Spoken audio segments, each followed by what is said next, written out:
For today's video mga ka-idol, nagluto po tayo ngayon ng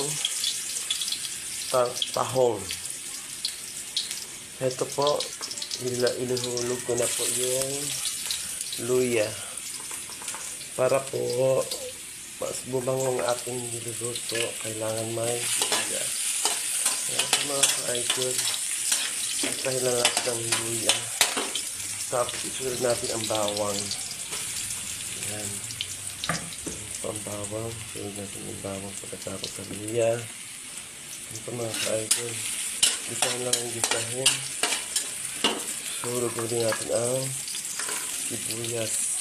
Ayan po. Ito mga ka-idol.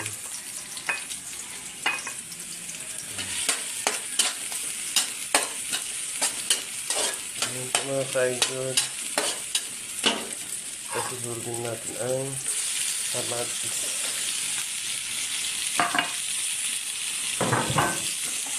Mga ka-idol, lalagyan na pa natin ang ating tahong. Ayan. Tapos konting halo-halo lang po. Halo-halo lang po natin ang ating tahong hanggang mahalo na po siya sa ating mga ingredients. Ayan po mga ka-idol, haluin lang. Ayan po, hintayin na lang natin po kumulo.